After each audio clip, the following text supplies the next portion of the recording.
Yeah, so I did it out 2025 first.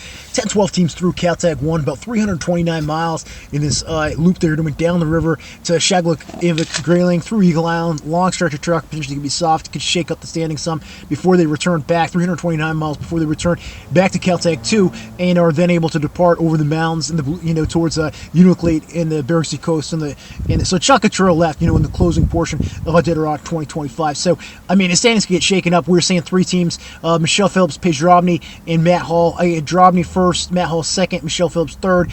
Depart and go blow through kaltag 1, obviously, without taking any rest. And they took their 24s in Gulata Galena, before Jesse Holmes came off his 24 there in the checkpoint of kaltag 1. So, they're going to have to rest out on the trail. Long ways down to Eagle Island, long ways from Eagle Island. That checkpoint, which is basically just a wall tent, not much there for, infrastructure, wall tent and maybe some hot water, maybe.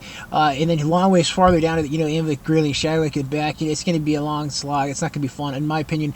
If I was signed up for the race, I don't think I would have run this race. You know what I mean? I did it on 2025, this river race. It's not I've been out there, man. I spent tons of times on rivers in Alaska, and with this format, this out and back thing, if it was running up from Fairbanks to Nome and going over to Kaltag, I would do it. But if they're going back and forth, I don't like that. Like, I wouldn't want to do it. I wouldn't want to do it to my dogs, and I think it would mess with their heads. And because you want the dogs to have that homing pigeon instinct, that destination training instinct. Swingley was famed for that. Even Jeff King, going back and forth to his camp on the Susitna River, where Swingley would truck his dogs 150 miles away and run them back to the kennel because they would have a faster traveling speed built into them. Hey, buddy, you okay?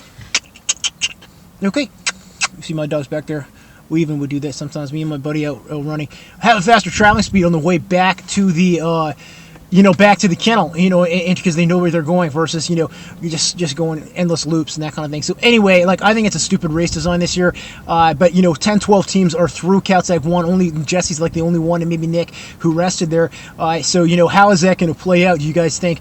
How do you think these guys are going to turn out? When they're coming back to kaltag after this long section, 329 miles of river trail, they're going to have a smile on their face still.